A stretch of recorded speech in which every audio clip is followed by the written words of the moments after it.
Hello, ladies and gentlemen. It is I, Emily Sophia, aka M Mighty Sophia, here to break down for you guys the latest episode of Bates Motel. We are on season 4, episode 6, The Vault. So, spoiler alert, before I dive into the mad thick of things, as I shall be bearing all in this review, and just a very quick little self-plug. I just recently uploaded a brand new original song that I wrote and I sang.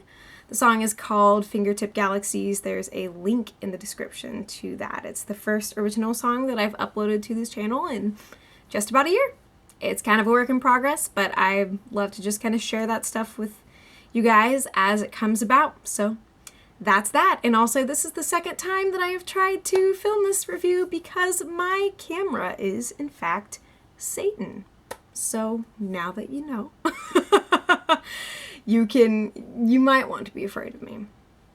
I don't know.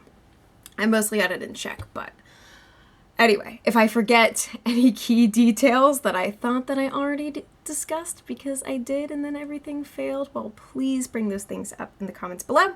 And now, without further ado, let's kick it. So, this was an incredibly traumatic yet revelatory episode on so many levels.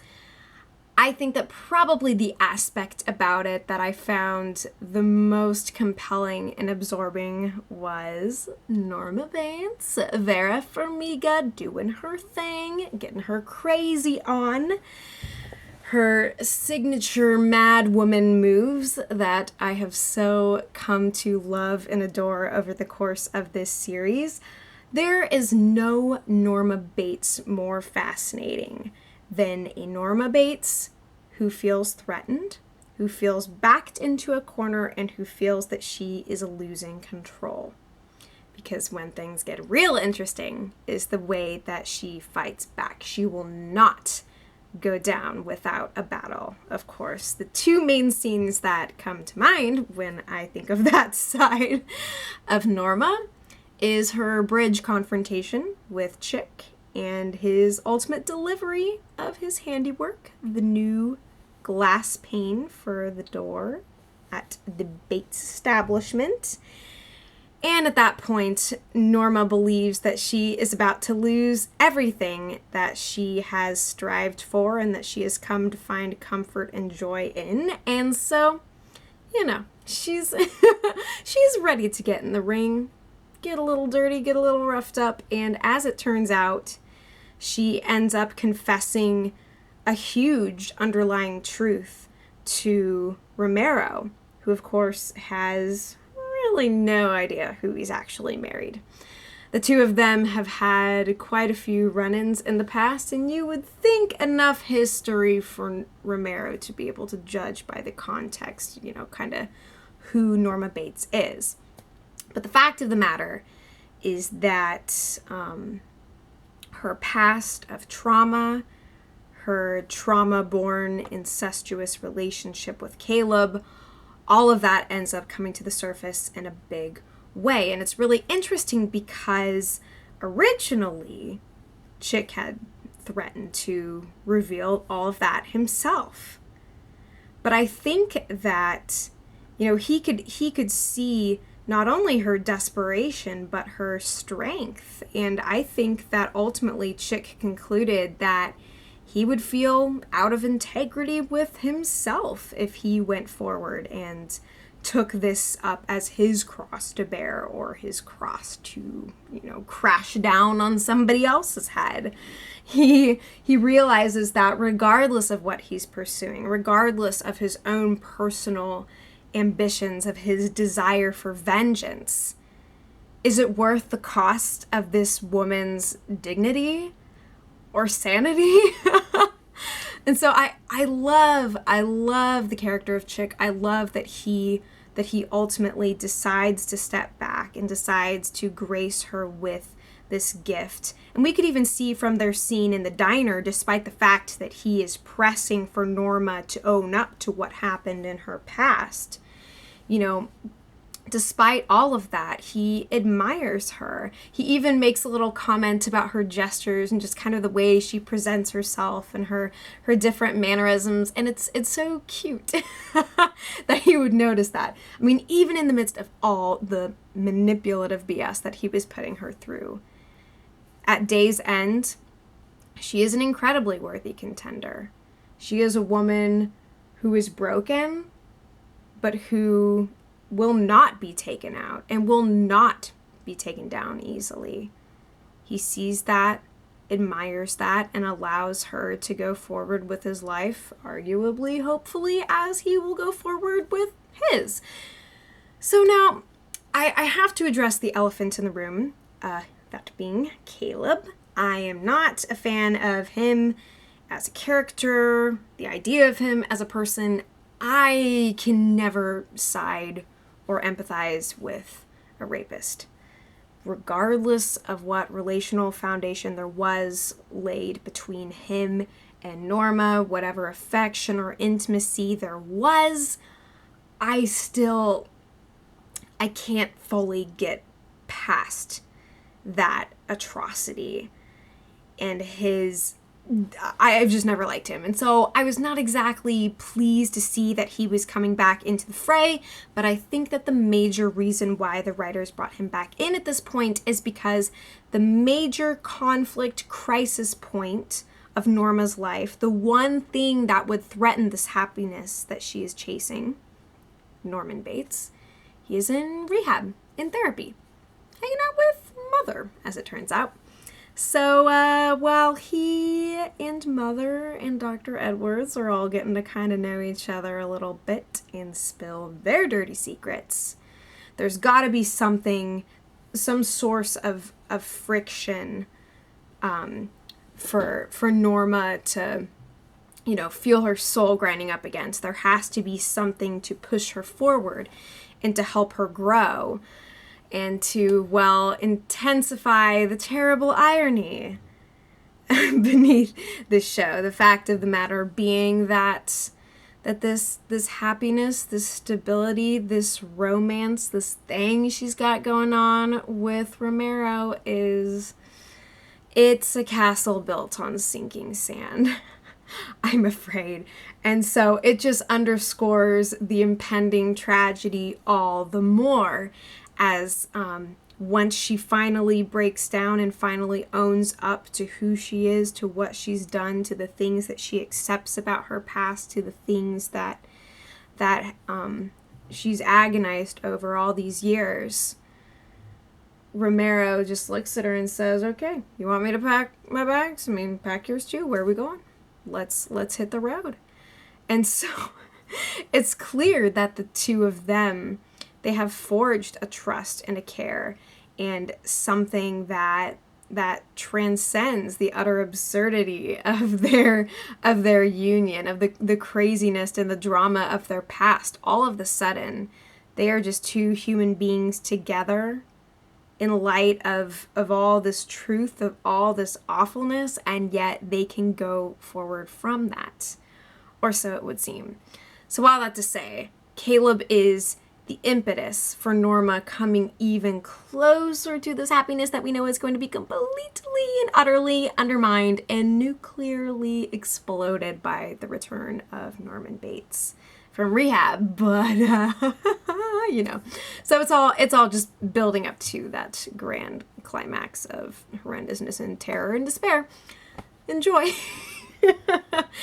Anyways, so I really have no interest to see Caleb stick around or return in the future. I don't know if that's coming. I don't check IMDb or casting information to see who's going to show up in what episode because I like to be surprised. I know that some people are interested in keeping up to date on those details, and I'm just kind of like, man, I don't want to know. So that is me personally. Now, another thing about this episode that was interesting, and I will be working my way towards talking about Norman and Mother, but I do want to address Dylan as well, because for the first time in quite a few episodes, it feels like, he is sort of back in the fold with Norma. He lets her in on what's been going on with Emma about her recovery from surgery, and oh hey, he drops the bomb that he's going to be moving up to Seattle to be with her. And this is the first time where we really see him kind of agonizing over that choice and realizing the difficulties that will come with leaving Norma once again.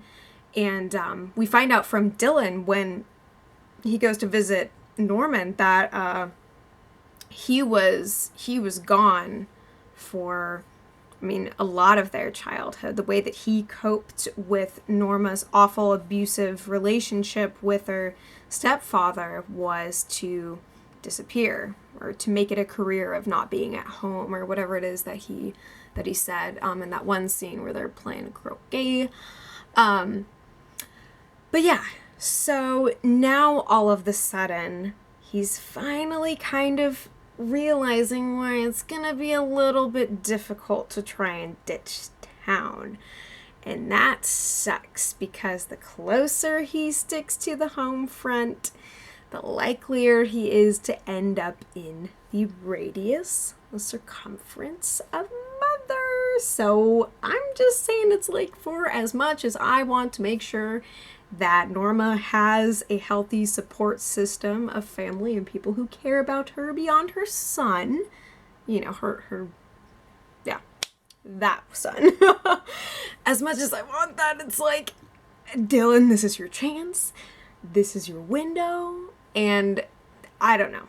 I could definitely see him taking off to Seattle and then something bringing him back down. I have no idea what the show's endgame for Dylan is, but he gets quite a bit of screen time, getting to kind of reconnect with Norman, and then see how Norma actually is pretty distressed over the fact that he is uprooting and leaving within the next few days, or at least that's the plan at this point. So we'll see what happens with that predicament. Romero is still kind of wrapped up in stuff on the side, but he's pretty dang committed to Norma at this point. And speaking of committed, let's talk about Norman and the ways in which Mother continues to evolve and continues to surprise. And the sessions with Dr. Edwards, where she comes out in Norman's defense and implores that the doctor not force Norman to remember these horrible memories about his father. Definitely some of the most traumatic stuff that the show has pulled out. Unfortunately, it has dealt with rape. In the very first season, in fact, I definitely remember that after Norma and Norman had just relocated to White Pine Bay and the guy coming back to the house. I remember all of that. But yeah, so we got a lot of these really surreal flashbacks to suppressed memories that Norman himself can't access and can't own as his memories. But yet at the same time, the way that they're shot is the camera is very, very close to the ground, and we get these really, I forget if it's high angle or low angle shots if you're, like down on the ground and looking way up. But, we see the view of a small child, and there's kind of this bleary fisheye effect, and the colors are all off, and people and objects seem bigger and more distorted than they would appear in real life. So we get these sort of dream-esque sequences of memories that are deeply embedded in Norman's consciousness, or subconscious rather. And then, of course, Mother shows up just in time before Norman is forced to recall an occasion on which he was trapped underneath his mother's bed as she was being raped by his stepfather. And that scene, just absolutely shook me to the core. And I think anybody watching, it was horrendous. I could just feel this tightness in my chest, just trying to reject it, almost as if on Norman's behalf. Like, I, as a member of the audience, wanted to do everything within my limited power to keep him from that knowledge too. And so we kind of see the rationale behind Mother's actions. She is sort of she is the proprietor of this horrific knowledge, these horrific truths. And she, much like Norma herself, threatens anyone who would force those truths to come to surface. So a lot of interesting things abound. Interesting, too, to see that we did get to see Norman sitting next to Mother at one point, and then he full-on shifted into her as the conversation with Dr. Edwards progressed, because she knew exactly where to step in, exactly where to draw the line. And it's really fascinating to see just how much Norman is trying in his therapy sessions, how he's actually at the point of trying to be honest. And when he learns that he may very well have dissociative identity or personality disorder, I forget the terminology, and we don't really get to see what he himself thinks about all of this. He's getting these weird flashes. He's trying to comprehend these memories, to understand what his father had wrought and how that completely transformed the relationship, or the nature of his relationship, to Norma, and then ultimately led to Mother herself. It's just, there are so many layers to this. I really enjoy the way that this season has been progressing. I continue to get more anxious, and my throat continues to become more parched as time goes on. But yeah, so this was a bombastic freaking episode. I loved the part where Norma called Chick a big lame asshole or whatever it was. Just one of those classic Norma-isms that I'm just going to put in the memory bank for life. But yeah, I have no idea what's around the corner, when exactly Norman is going to get out, and how Norma is going to go about skirting the truth. Or is she at a point in life where she feels like, hey, I can own up to this stuff, so can you? I don't know. Norman has been a weight off her shoulders, but, there's always room on her angel's wings for a little devil to come to roost. So let me know what you guys thought about this episode. Any details that I missed, any thoughts and feelings that you have, I'd love to hear them. Thank you guys so much for listening and watching, and as always, I'll be back before you know it.